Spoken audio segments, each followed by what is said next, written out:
Teníamos el túbulo T o túbulo transverso, que era una invaginación de membrana y que se ubicaba entre la banda A y la banda I del sarcómero. Y esa estructura ya la vamos a ver ahora en el esquema del sarcómero, no se preocupe. Después vamos a hablar de la porción del sarcoplasma. El sarcoplasma va a tener su porción filamentosa y su porción no filamentosa. Hablemos de la filamentosa primero. La porción filamentosa va a estar formada por las miofibrillas longitudinales y estas son las que van a formar el sarcómero específicamente. Y luego, el sarcómero no filamentoso va a estar dado por las organelas. Las organelas van a ser predominantemente retículo sarcoplasmático, del cual nosotros vamos a hablar de dos partes, de la cisterna terminal y por aparte de la red tubular. Un detalle a marcar es que la cisterna terminal y la red tubular van a contener una proteína muy importante en su interior que se llama calsecuestrina. Ya la van a entender cuando veamos el proceso de relajación del músculo. Por aparte, vamos a tener abundantes mitocondrias. Que no se olviden, acá le vamos a decir sarcosomas. Le pueden decir mitocondria, no hay problema, ¿no? Pero si utilizan el concepto de un sarcosoma es mejor. Y después vamos a tener otras características más. ¿Qué más puede tener? Pensemos, metabolismo lipídico, metabolismo de hidratos de carbono, aparato de Golgi. No se olviden que ¿cómo se llama? Las fibras musculares van a tener inclusiones de glucógeno porque participan en el metabolismo del glucógeno. Es el otro tejido que puede sintetizar glucógeno. Y las vacuolas lipídicas porque participan en el metabolismo lipídico. Entonces, como otras estructuras que se pueden encontrar, tenemos aparato de Golgi, glucógeno y vacuolas lipídicas. Y la función esencial de esta célula va a ser la contracción, pero yo tengo que darle apellido, voluntaria. La contracción es voluntaria, ¿ok? Entonces, fíjense, es una célula bastante larga de describir, pero están todas las características esenciales acá. Entonces, hablemos primero de su microscopía óptica. ¿Cómo se dibuja si ustedes la tienen que graficar? La célula se la grafica así. El núcleo periférico subsarcolémico, bien, y de cromatina densa, y las estrías transversales, ¿ok? Si yo coloreo esto, lo tengo que colorear acá. Todo el citoplasma de color rosa, ¿ok? Muy bien. Si yo hago un corte transversal y que justo pase por ahí, ¿cómo voy a ver la disposición de la fibra? En este sentido. Es, o recuerda, siempre lo digo a esto, a un volantín, ¿sí? El núcleo se ubica periféricamente y el citoplasma acá en el corte transversal se ve bien acidófilo, ¿bien? Ahora, el patrón estriado solamente lo voy a ver en el corte longitudinal, en la disposición longitudinal. Y en el corte transversal no lo voy a ver. ¿Qué puedo ver en el corte? Ah, y los bordes que se ven regulares y esta forma poliédrica. ¿Qué sí se puede ver que en este esquema, si me lo muestran, estas agrupaciones que son los campos de Conen. Eso es lo que yo veo acá, los campos de Conen, ¿bien? Bueno, y eso es para que entiendan esta disposición. Fíjense que en una microscopía común y corriente no se ven los campos de Conen, porque son artefactos de la técnica, ¿sí? Yo acá puedo ver la morfología de la célula poliédrica, el núcleo periférico, el citoplasma acidófilo, y no estoy viendo esa organización como en cuadritos o disposiciones geométricas que marquen el campo de Conen. ¿Qué otra estructura más puedo ver? Acá, un capilar sanguíneo. ¿Qué más puedo ver? Todo este revestimiento externo que corresponde al endoneuro. Y hacia acá, un poquitito más hacia afuera, estoy viendo endoneuro, perdón, ¿por qué he dicho endoneuro? Es endomicio, perdón. Y hacia acá hacia afuera tenemos el perimicio, que corresponde a toda esta estructura que se llama fascículo muscular, ¿bien? En el corte longitudinal se vuelven a ver los núcleos subsarcolémicos periféricos de cromatina densa y se ve el patrón estriado. Acá se ve muy bien las bandas oscuras e intercaladas las bandas claras. Siempre que nosotros marcamos la línea transversal, estamos hablando específicamente de las bandas oscuras. ¿Bien? Bueno, y esta es la disposición de la fibra muscular estriada esquelética. Pero en toda la descripción del microscopio electrónico, nosotros tenemos que saber muy bien dónde se ubican cada uno de estos componentes. Entonces, si hacemos un reparo histológico fácil para entenderlo, vamos a tener los núcleos, en este sentido, acá las miofibrillas, y el corte que yo voy a realizar va a ser el corte en este punto. Esto es lo que se va a agrandar acá. Entonces, ¿qué va a aparecer acá? Bueno, por un lado voy a tener la membrana plasmática, la cual va a invaginar y va a formar estos famosos túbulos T. ¿Bien?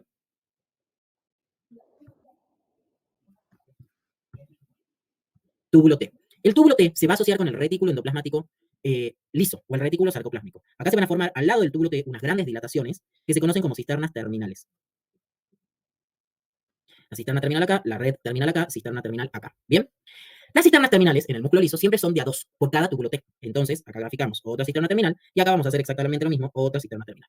Esta estructura que se forma acá, esto que se ha formado acá, entre dos cisternas terminales y un túbulo T, es lo que se llama triada. Muy importante para histo y para fisio. Bien. Por aparte, van a aparecer las miofibrillas. Recuerden que las miofibrillas se disponen longitudinalmente. Entonces, vamos señalando miofibrilla, miofibrilla, miofibrilla. Y yo voy a tener entre las miofibrillas la posición de las mitocondrias, que se describe siempre que se ubican entre las miofibrillas en disposición lineal, como si fuera una fila india. Y acá va a aparecer también glucógeno y las gotitas de lípidos. Bien. Entonces, volvemos a graficar acá miofibrillas y siempre se respeta este patrón. Entonces, tenemos por un lado sarcoplasma, este de acá no filamentoso, este de acá filamentoso, las inclusiones de glucógeno, las mitocondrias, bueno, las miofibrillas que se disponen longitudinalmente, la triada y el túbulo T. Y esto se llama sarcolema. Entonces, la descripción completa del microscopio electrónico es esta estructura que se está viendo acá.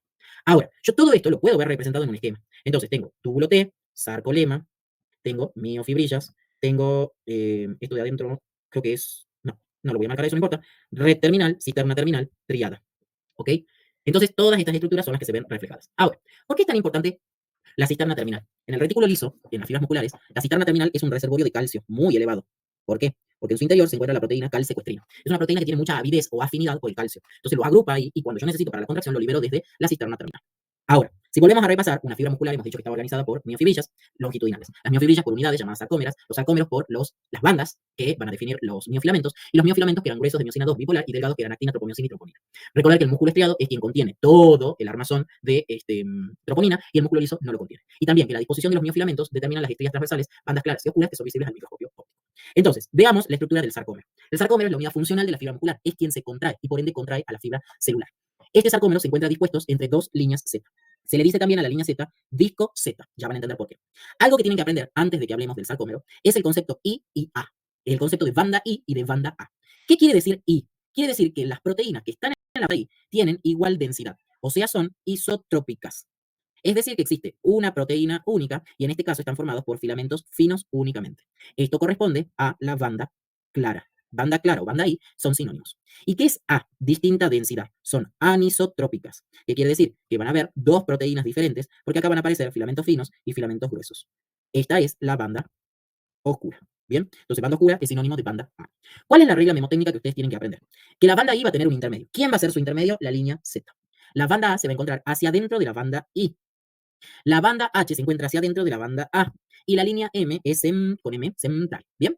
Entonces, veamos la estructura del sarcómero. Acá lo que estamos viendo es solamente una miofibrilla dispuesta longitudinalmente. O sea, yo gráfico rápido con la fibra muscular y las miofibrillas corrían así. Entonces, estamos viendo una miofibrilla en corte longitudinal. Fíjese que las miofibrillas tienen forma de un cilindro. O sea, que esto forma un disco. O sea, que cuando yo vea la línea Z en un corte bidimensional, la voy a definir como línea Z. Pero cuando yo la vea en el corte en el corte tridimensional, le voy a decir línea Z. Banda o línea Z es en el corte bidimensional y disco Z en la disposición tridimensional, porque veo esta formación discoide. ¿Cómo sería el cantar acá? O sea, sería que esto va así y que continúa en este sentido para atrás. Entonces forma un disco alrededor. ¿Bien? Ahora, recordemos brevemente que era un sarcómero. Está entre disco Z y entre disco Z. Síganme con el cuentito. Este sector de acá se llama banda A. Es la parte clara. Y la banda A tenía su intermedio, que era el disco Z. En un sarcómero es una hemibanda. Perdón, la banda I, qué boludo, estoy hablando mal. Tenemos una hemibanda I y una hemibanda I construyéndolo. ¿Bien? Después, ¿quién venía? La banda A, que es todo el medio que tenga de adentro. Dentro de la banda A quién encuentro? A la banda H. Y en el centro aparece la línea M. Es como para que se ubiquen dónde está cada una de las bandas. Entonces, algo que sí quiero que sepan ya mismo, y porque he explicado rápido las bandas, es porque en el punto de unión entre banda A y banda I aparece el túbulo T en la fibra esquelética. Si acá termina banda A y por fuera viene banda I y acá viene banda I, en este punto es donde va a apoyar el túbulo T. Es importante que sepan eso, ¿sí? Entonces el túbulo T apoya en el punto de unión de banda A, E, I del sarcómero. Bien, pero un gráfico más chiquitito. Ahí, a esa altura aparece en la membrana plasmática. Y esto es propio del músculo estriado esquelético, no del cardíaco, porque el cardíaco está en otro lugar. Bien. Ahora, miren acá.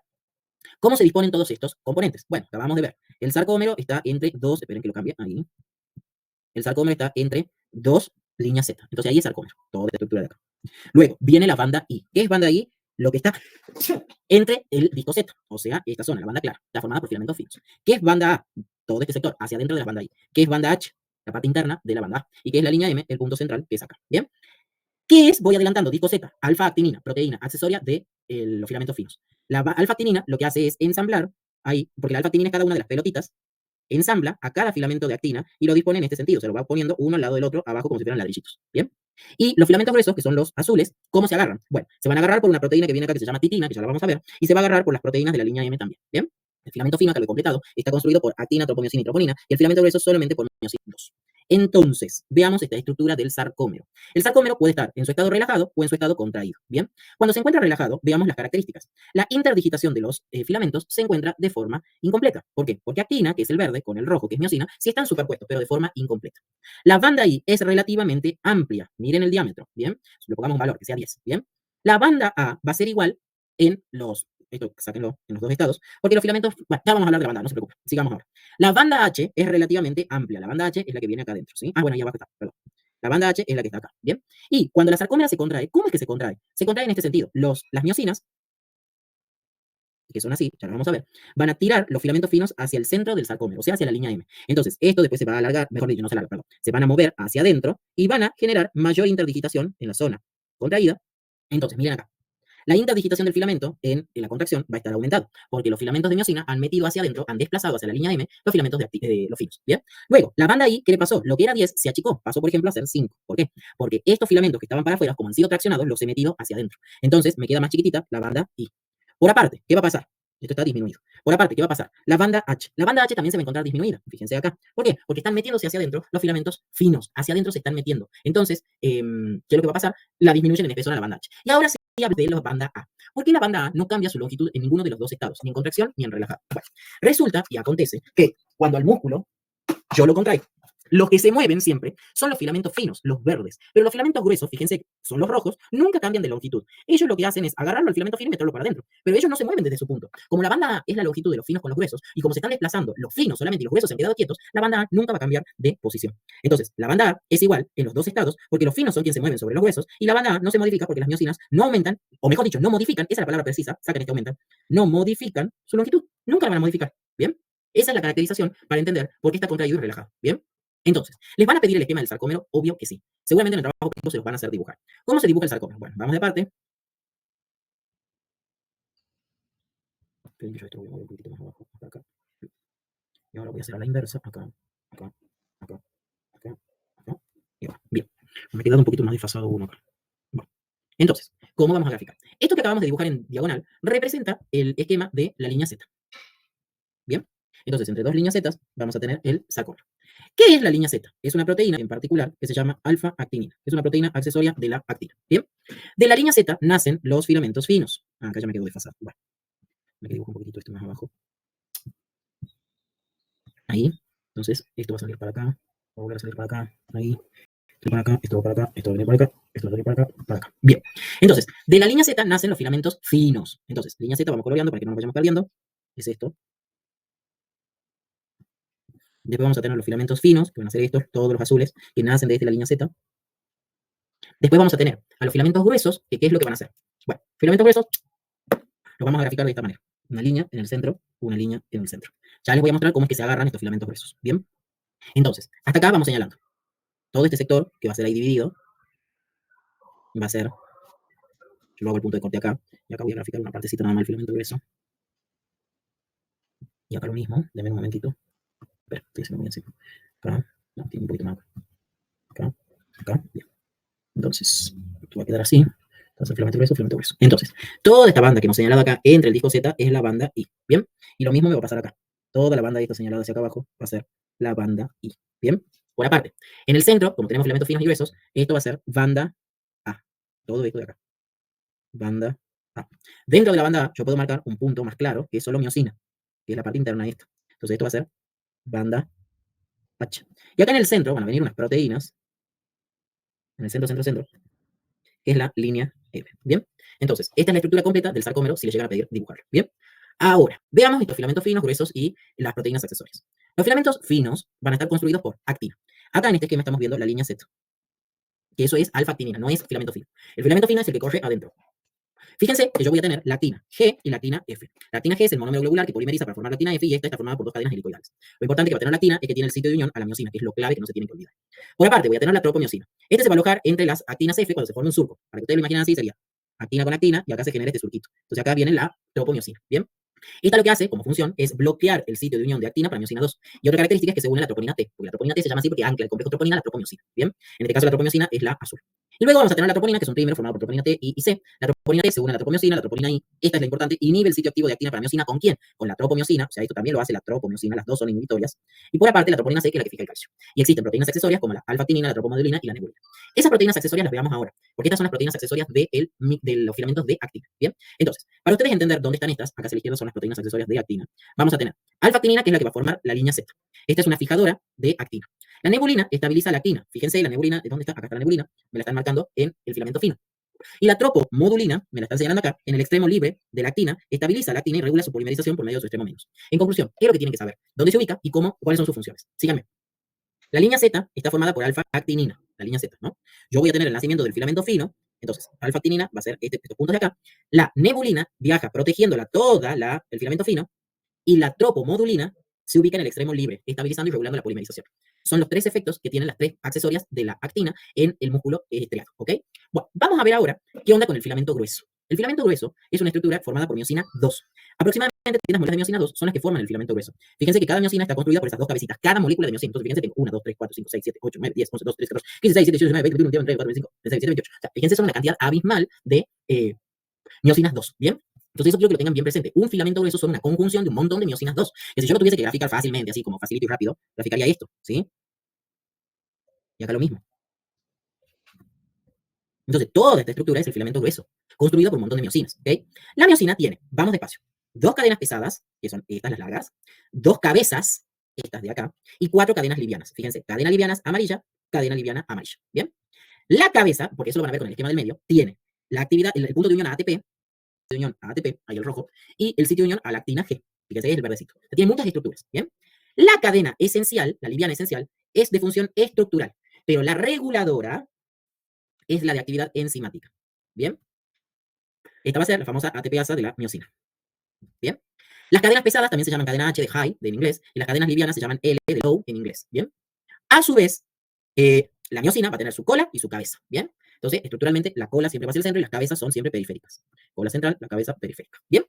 Bueno, resulta y acontece que a la miosina, una vez se la empezó a estudiar con digestión enzimática, que se utilizó una enzima llamada tripsina. Yo saco una fibra muscular, le saco los filamentos gruesos y la pongo en un tubo con tripsina. ¿Qué pasó? La tripsina lo que hizo es dividirla en dos partes, en llamada meromiosina pesada, que son las cabezas, las cuatro colas y el tallo, las cuatro cadenas ligeras, perdón, y el tallo, y la meromiosina liviana. Si ustedes prestan atención, acá van a ver la meromiosina pesada respecto a la meromiosina liviana. ¿Qué es esto del tallo? Es, en la teórica le dicen la porción bisagra. ¿Qué es la porción bisagra? Este sector de acá. O este sector de acá. Eso es la porción bisagra, o el tallo. No hay nada más importante que eso. ¿Bien? ¿Para qué se hizo este estudio con tripsina? Era para hacer análisis del peso molecular. A ver, vamos a la hora práctica. ¿Importa saber a nosotros el peso molecular de esto? Primero, no, porque no nos están enseñando a nosotros, digamos, biología molecular. Estamos aprendiendo histología. Y segundo, no tiene relevancia con el tema tal, porque es mucho detalle molecular que es al pedo. Sin embargo, está puesta en la teórica, yo cumplo en dárselos. ¿Bien? Otro importante detalle. La miosina esta, que hemos dicho, es una miosina bipolar. Entonces, al microscopio, perdón, al microscopio no, en el músculo estriado, mejor dicho, respecto al músculo liso, esta miosina va a tener dos cabezas. Siempre va a ser así. En cambio, en el músculo liso ya vamos a ver, la miosina es así, es monopolar.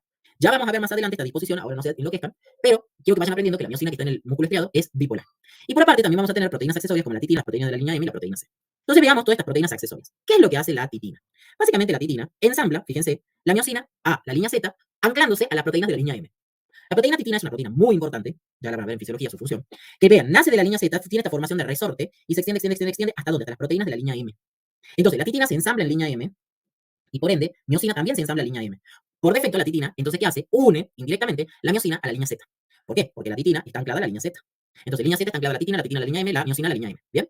Por aparte tenemos proteínas de la línea M. ¿Qué función van a tener? Estabilizan a la miosina 2 en esta porción central que es la porción central, básicamente. Acá están las proteínas miomesina, proteína E, miosquina, etcétera. Bien. Y vamos a tener la proteína C. La proteína C se la describe como algo separado de las proteínas de la línea M, pero en realidad es todo lo mismo. O sea, ¿qué es lo que cambia, chicos? Que está al lado de la línea M que va acá en el centro. O sea, no es algo como para decir, es un detalle totalmente mínimo, lo consideremos como proteína de la línea M y listo, nadie lo va a desaprobar porque digan que es de la línea M. La proteína C participa en el ensamblaje de los filamentos gruesos y estabiliza en la porción central. Y por último, hay una parte de la cartilla que nos habla de la desmina. Bueno, la desmina es el filamento intermedio de la fibra muscular y asocia el filamento de miosina y de actina, todo el sarcómero, a la membrana celular. Los pongo en situación. Los filamentos intermedios ustedes los han estudiado el año pasado en biología, ¿verdad? Y los filamentos intermedios se clasificaban en 6 tipos. Uno estaba a nivel del núcleo, que eran los laminofilamentos. Después han estudiado el que estaba en la neurona y en la glía, que eran los neurofilamentos, que nosotros lo hemos estudiado como neurofibrillas, y los gliofilamentos, que nosotros lo hemos estudiado como la proteína gliofibrilar ácida acá en histología. Después, ahí llamamos 3. Después, los filamentos de queratina, que están en el epitelio, lo nombro porque el próximo TP es piel, y ahí vamos a ver todo este proceso de queratinización. Y después vienen los filamentos de bimentina, que están en la célula conectiva, y los filamentos de desmina, que están en el músculo. ¿Bien? Los filamentos intermedios del citoesqueleto, de desmina, van a ensamblar a toda esta estructura a la membrana celular. ¿Bien? Y fíjense, perdón, esa no es la estructura, es esta de acá, que estas son las desminas que anclan todas las miofibrillas a la membrana plasmática. Fíjense que acá aparece la proteína anquilina, que ustedes ya la han estudiado como proteína ligadora en el glóbulo rojo, y a modo colorario nada más, los que han hecho genética conmigo el año pasado en biología, hemos hablado de la famosa distrofia muscular de Duchenne y de Becker. Acá está la famosa distrofina, o la proteína que se muta, que es la que produce la distrofia muscular. ¿Bien? Bueno, en conclusión, mucho gregre para decir Gregorio, terminamos la microscopía electrónica, ahora sí, de toda la serie. Vamos a ver ahora unión neuromuscular o placa motora. La unión neuromuscular es una sinapsis de tipo química especializada que está formada por el elemento presináptico, la hendidura sináptica y el elemento posináptico. Vamos desarrollando todo el cuento y lo vamos a ir entendiendo, ¿ok? Ya esto lo vamos a usar ya a modo de resumen para redondear toda la información. Miren lo que dice acá. Los axones mielinizados de las motoneuronas alfa van a inervar a las células del músculo esquelético. El axón se ramifica formando el telodendrón y cuando ramifica pierde su vaina de mielina. Por eso ustedes acá están viendo mielina hasta acá y cuando forma la placa terminal es un axón totalmente amielínico. Sin embargo, el axón está revestido por células de Schwann hasta acá. Cuando ya entra en esa invaginación que tiene la fibra muscular ya no hay células de Schwann ahí, ¿bien? Por aparte, La ramificación pierde su vaina de mielina al alcanzar la célula muscular. Eh, bien. ¿Dónde se va a ubicar esta estructura? En lo que se llama la hendidura sináptica primaria. Síganme. Que es esta invaginación que genera un contacto íntimo entre la fibra muscular por un lado y el axón terminal, botón terminal por el otro. La hendidura primaria es esta estructura gorda de acá. A su vez, esta hendidura tiene la característica que va a generar criptas secundarias, que van a ser las hendiduras secundarias o pliegues de unión. ¿Sí? Son pliegues secundarios que aparecen. ¿Ok? Ahora, tanto los pliegues como las hendiduras, todo está revestido de, venga acá les dice lámina basal, esto es el Kertzmann. No es lámina basal, es lámina externa, acá lo dice. Los pliegues y las hendiduras secundarias están recubiertas por una lámina externa, ¿ok? Eso no se olvide, porque la lámina externa está tanto producida por la fibra muscular como por la fibra nerviosa, que lo produce la célula de Schwann, ¿bien?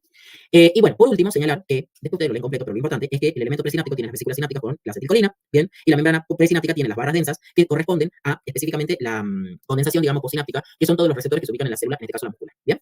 Entonces, vamos a entender todo el cuentito este. ¿Cómo resulta la situación? El potencial de acción es el que va a llegar a la neurona, ¿bien? Por un estímulo. Por ejemplo, puede ser en la vía corticoespinal, que la neurona cortical de la capa 5 de la corteza motora, la neurona gigantopiramidal de Betz, emite un neurotransmisor sobre la motoneurona alfa, que está en la médula espinal en el arterio. No se olviden que la cortical, la gigantopiramidal de Betz, eran excitatorias y liberaban glutamato. Entonces el neurotransmisor se va a unir a la neurona de la motoneurona alfa y esta se va a excitar. Va a generar un potencial de acción, entonces este potencial de acción va a viajar por toda la membrana de la fibra nerviosa. No, esperen, esto no quiero explicar todavía. No, esperen, vamos acá. Entonces, el potencial de acción viene positivo, positivo, positivo, positivo, positivo. ¿Y qué va a pasar? Esto voy a tener que graficar acá para que ustedes lo entiendan. Viene positivo, positivo, positivo, positivo, y se activan los canales de calcio, voltaje dependientes. Va a entrar calcio, lo que va a hacer entonces que se favorezca la exocitosis de la vesícula con el neurotransmisor. La vesícula la voy a tener acá, la acetilcolina, esta se va a exocitar, se va a fusionar, se va a liberar, y va a haber secreción parácrina. Y ahora sí, podemos pasar a explicar todo el cantar acá en la fibra muscular. Cuando llega, bueno, esperen, lo redondeamos acá, cuando llega la acetilcolina se une a su receptor. ¿Y entonces qué se va a activar acá? No, por eso todavía lo tengo que explicar. Yo acá voy a hacer la estructura del receptor nicotínico. Se va a activar el canal de sodio ligando dependiente. Este es un ligando dependiente. Sodio va a entrar, lo va a hacer positivo, y acá vamos a continuar positivo, positivo, positivo, positivo, hasta que lleguen canales de sodio, ahora voltaje dependientes. Se activan, hacen entrar el cation positivo, y eso se va a discurrir por todo el túbulo T. Y ahora tiene la importancia. Síganme. El potencial entonces llega al túbulo T, a la triada específicamente, y va a generar la despolarización. Entonces, lo que era negativo adentro y negativo adentro, ahora va a pasar a ser la inversa en el túbulo T, se hace positivo. ¿Qué va a pasar acá? Se van a activar los canales de sodio, acuérdense, los dependientes del ligando de la acetilcolina, va a entrar el sodio, y cuando yo llegue al túbulo T, a la parte más baja, a ver, quiero que no se equivoquen con esto. Canal de sodio, ligando dependiente es el de la acetilcolina. Ingresa el sodio. Va corriendo la despolarización porque se siguen activando sodios voltajes dependientes. Y llegamos acá abajo. Ahí abajo va a aparecer el receptor de dihidropiridina, proteína sensora de voltaje. Acá abajo está el receptor de dihidropiridina o proteína sensora de voltaje. Es una proteína, para que ustedes lo entiendan, de esto lo voy a tener que terminar graficando. Pensaba que no, pero voy a tener que terminar graficando. Vamos a hacerlo desde cero y lo van a entender bien.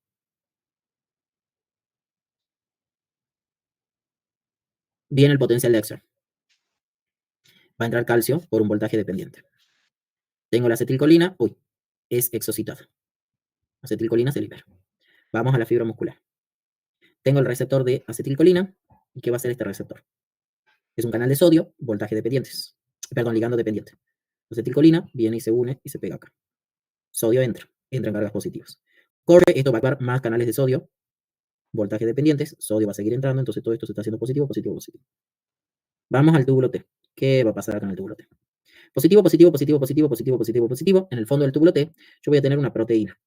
Esta proteína es el receptor de dihidropiridina. Dihidropiridina. Es una proteína sensora de voltaje. ¿Qué es lo que hace? Esta está unida, como si fuera por un resorte, a, esperen un momento, a la cisterna terminal. ¿Sí? Entonces ya la cisterna terminal. Entonces, el receptor de dihidropiridina se ensambla ¿a quién? A los receptores de riadonina, R y R. Estos son canales dependientes de voltaje. ¿Por qué? Porque viene la despolarización, la estimula el receptor de dihidropiridina, este cambia conformacionalmente, lo que permite la apertura de los canales de riadonina, que hace que salga calcio hacia el citoplasma. El calcio estaba muy acumulado dentro de la cisterna terminal y sale por favor de su gradiente porque se activó el receptor de riadonina, porque el receptor de riadonina está anclado al receptor de dihidropiridina que se activó porque fue modificado el voltaje. Entonces, se libera el calcio. Síganme acá con el cuento.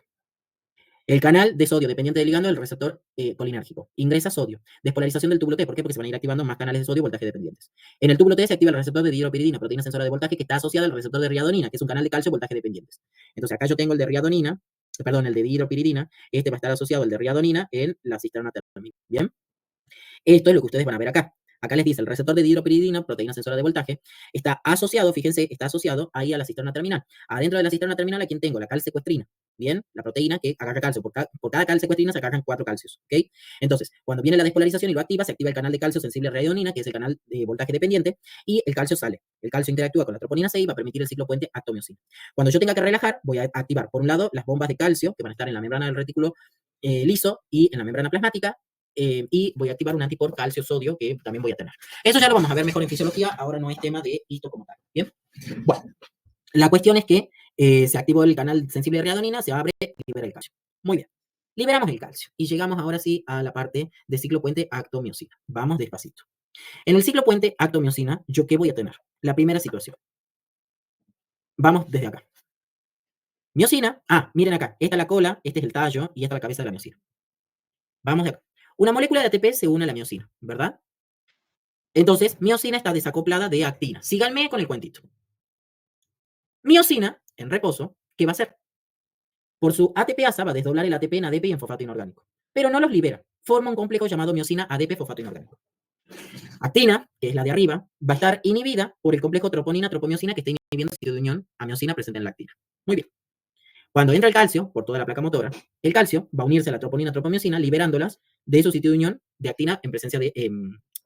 vamos de nuevo. En presencia de calcio, troponina y tropomiosina liberan el sitio de unión de actina a miosina, o sea, se liberan las proteínas inhibitorias del filamento fino. Entonces, como se liberó el sitio de unión, miosina quiere unirse a actina. Actina, al unirse a miosina, activa la ATPasa de la miosina, lo que hace que se libere ahora sí el fosfato inorgánico. Vamos de nuevo. En presencia de calcio, troponina y tropomiosina se desacoplaron del filamento fino, lo que permite que actina quede libre con su sitio de unión a miosina y que miosina se pueda pegar a actina en el filamento fino. Como se puede pegar miosina en el filamento fino, miosina se pega. Y esa pegada de actina y miosina activa a la ATPasa de la miosina que hace que se libere el fosfato inorgánico del complejo miosina-ADP fosfato inorgánico. ¿Ok? Eso es lo que se llama complejo activo. Se forma entonces el llamado complejo de rigor, que es una unión muy fuerte de actomiosina, lo que permite el desplazamiento del filamento fino hacia el centro del sarcómero. Lo que estaba en 90 grados recién, porque esto es una disposición en 90 grados, ahora va a pasar a estar en un estadio de 45 grados. ¿Qué quiere decir? Que lo que estaba en 90 grados, esto se va a empezar a mover hacia acá. Entonces, la posición del complejo de rigor va a ser en ese sentido. Es esta función. Quiero que me vean en la cámara. Es esta función. Yo estoy en 90 grados, desplazo 45. Yo soy miosina. Yo soy miosina. Yo estoy en 90 grados y hago este movimiento. Esto es complejo activo. Cuando agarro las actinas arriba y las desplazo hacia adentro, eso es complejo de rigor. Pasa de un estado de 90 grados a un estado de 45 grados. Y eso es lo que permite que las miosinas que estén, las actinas que estén arriba, estén en el complejo de rigor a esta altura y cuando se desplace el complejo de rigor, en complejo activo, cuando se desplacen al complejo de rigor, las actinas se vayan hacia el centro del sarcómero. Y eso contrae al músculo. Bien. Ahora, el complejo de rigor se va a mantener hasta que un nuevo ATP se una a la miosina. Entonces, ¿qué va a pasar ahora? Una molécula de ATP se une a la miosina, ATP inhibe a miosina y se desacopla de actina y se reinicia el ciclo. Y este es el ciclo puente actomiosina que permanentemente está ocurriendo. Bien, entonces, ahora sí, a modo de repaso, tenemos todo el potencial de acción y el proceso de contracción muscular, placa neuromuscular, tenemos todo acá. Llega el impulso nervioso, ¿por qué? Porque esta neurona, de la motoneurona alfa, esta es la motoneurona alfa, fue estimulada por la neurona de Betz. La BETS la estimula con un neurotransmisor a la alfa y la alfa va viajando todo el potencial de acción. Se activa el canal de calcio, lo que permite la liberación de acetilcolina. La acetilcolina se libera en la fibra muscular, se va a unir a los canales de sodio ligando dependientes, lo que va a generar un potencial electrotónico local. Eso va a activar a canales de sodio voltaje dependientes para alcanzar el umbral de descarga y generar un potencial de acción propagado. Se va a despolarizar el túbulo T, donde se va a activar el receptor de dihidropiridina, lo que va a permitir que la proteína sensora de voltaje active al receptor de riadonina, que es un canal de calcio voltaje dependientes. Va a aumentar el calcio en el sarcoplasma. ¿Por qué? Porque se va a ser liberado de la calcecuestrina, liberándose hacia el citoplasma. El calcio va a interactuar con la troponina C, lo que va a permitir el desacople de troponina y de tropomiosina del sitio de unión en actina para miosina. Se va a permitir la contracción muscular, el ciclo puente cruzados, y se va a relajar por los mecanismos homeostáticos que son la bomba de calcio en el retículo liso y la calcecuestrina en el lumen del retículo liso. No se olviden, también hay bombas de calcio en la membrana plasmática, lo anotemos acá, también en membrana plasmática. Bien, y esto concluye ahora sí el temario de músculo estriado esquelético. Bueno, clase larga, pero importante. Los veo en la parte 2, que es cardíaco y liso.